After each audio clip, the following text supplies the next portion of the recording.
Bismillahirrahmanirrahim. Hai, Assalamualaikum warahmatullahi wabarakatuh. My name is Nur Afina Shifa binti Muhammad Mustafa, and today my friend and I would like to talk about halal slaughtering in Indonesia. So I will continue with the introduction. Let's go next. So we will start with introduction. Do we have halal slaughtering procedures? To find out more, in this video we'll explain about halal slaughtering in Indonesia. Actually, halal aspect is not only focused on food and beverage products, but it also other things like cosmetic, pharmaceuticals, logistics, and much more. So, the halal food market is especially very wide internationally. The question is, do they emphasize the use of halal in preparing the products and how to prepare the raw material of products? Yes. So, to achieve the target of leading the halal industry widely, can by creating a halal demand for halal products, the global confidence in the halal certification of the MUI, which is Indonesian Ulama Councils, as claimed by the prospective authorities. Nowadays, the number of Muslims around the world, its population is predicted every year, obviously. So, to find out more, we will continue to explain the explanation of halal slaughtering in Indonesia. Let's continue. Process of slaughtering production. In terms, animal slaughterer is a person who performs slaughter of poultry and has met the requirements of legislation. All the sub-activities above are the primary activities describing all sub-activities executed from the arrival of the cattle to the final distribution of halal beef. Alright, so this is the example flow how chicken and beef processing from the first step until to the end of step. Alright, this standard specifies the requirement and procedure in purchasing management, pre-sale, labeling, transportation, facilities, and hygiene in the processing of producing halal poultry, including byproduct in the slaughterhouses. Halal slaughter processing process in robotic process, automatic RPA, should not and ensure the halal critical point in the poultry slaughter process for the purpose of ensuring halal quality control and ensuring traceability. Right? In addition to handling by restraining and casting, there is the latest technology that can be used in controlling slaughter animals, which is stunning method. Alright, stunning method is a slaughter by weakening animals before slaughter by using an electric shock aid. So the developments of technology is increasingly advanced. So the techniques are found that can make it easier for humans. Why? Because Islam doesn't not prohibit the existence of new technologies if it does not contradict in the Quran and Hadith. So if stunning is done up to the death rate of animal before slaughter, the slaughter animal are declared not halal to eat because the death is not based on Islamic Sharia. So stunning method treatments pay attention to conditions such as stunner or electric shock, does not hurt or kill the animal, and must be escorted by Muslim officer who know about the method of the stunning. Thus, the electrically should not exceed the limit that has been set based on the type of animal to slaughtering. So I will talk about issue at Indonesia slaughterhouse, which is cruelty in abattoir in Indonesia slaughterhouse. So inside an abattoir in Indonesia West Java province, a Brahman cross-cup is struck twice with a stun gun from above and rolled out onto a concrete platform for slaughter. The incident was filmed by undercover investigators from the Asian Arm of People for the Ethical Treatment of Animals at one of the 7 Indonesian facilities where Australian cattle are received and processed. The contents have been the subject of an ongoing investigation by Australia Department of Agriculture, Water and the Environment since July, but not previously revealed.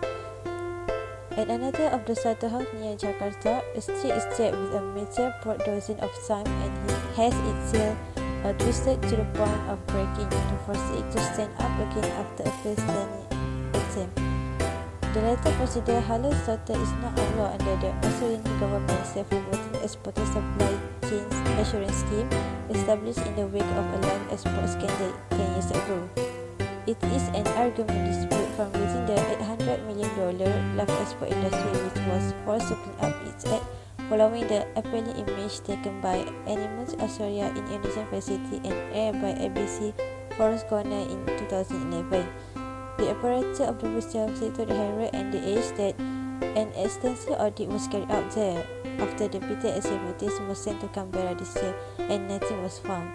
The major facility near Jakarta said it had received no complaint, but one incident or two during hundreds of cattle could possibly happen.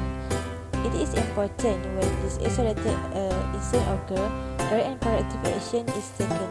Overall, these particular slaughterhouses are operating at what appears to be a higher standard than what was seen in 2011. That's all from me. I will pass to the next representative. Next is gelonggong meat. Gelonggong is Indonesian language, means a water injection into the body of a cow or chicken, either directly into the meat or inserted through the mouth of the animal. The cow is forced to drink as much water as possible before slaughter, resulting in weight gain. However, the quality of the meat decreases because the meat is easier to decay and contaminate with microbes. So literally, gelonggong meat cannot be eaten by humans. This is from science perspective, but from Islamic perspective, gelonggong meat cannot be eaten because the animal may possibly turn into carcasses due to death before slaughter caused by too much water entering its lungs. So the next one is slaughterer doesn't fulfill the competencies to slaughter. Often the slaughter of sacrificial animals is carried out by anyone who wants to do the slaughter. The tradition of people who want to slaughter their sacrificial animals themselves often ignores the competency requirements for slaughtering sacrificial animals. In fact, there are also reasons for respecting someone, so he is given the opportunity to do the slaughter, whereas the person in question does not have the ability and expertise in slaughtering animals. So the last issue is Sharia compliant slaughter but for the purpose of syirik. These issues always happen in Indonesian society. As an example is the burial of a buffalo's head as an offering to make the bridge project a success. When there is laying the groundwork for a major construction project, especially a bridge, there is usually a buffalo slaughter accompanied by tok kiai and prayers. The buffalo's head was buried near the project to avoid being disturbed by the penunggu of the place. Through the Majlis Ulama Indonesia Halal website, said that Islamic teachings must be understood truly. In Quran, Surah Al-Ma'idah, verse 3, it is stated that, "And forbidden to you that is slaughtered for idols." Slaughter is not only a matter of procedure, namely by mentioning the name of Allah, but also the intention must be for worship or practice permitted by religion.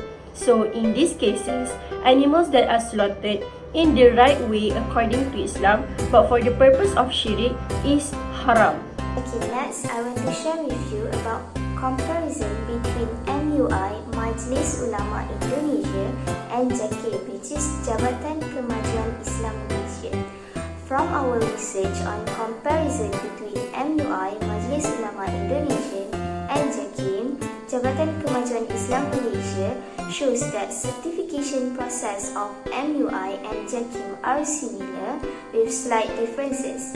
There are 4 main activities during the certification process in both halal certification bodies, which include application process, payment process, audit process, and certification issuance or requisition process. So, the set criteria by both halal certification bodies in general are similar. Those are clarified into 8 categories, although there are slight differences. The 8 categories are halal control or assurance system, human resource, permitted animal, production facilities, storage and transportation, packaging stunning. In conclusion, each country has its own set of concerns and obstacles to deal with. In fact, each country has its own halal procedure in place to meet a particular standard. So, as a Muslim consumer, we must take precaution in choosing what is halal and tayyib for us. So, that's all from us. Thank you.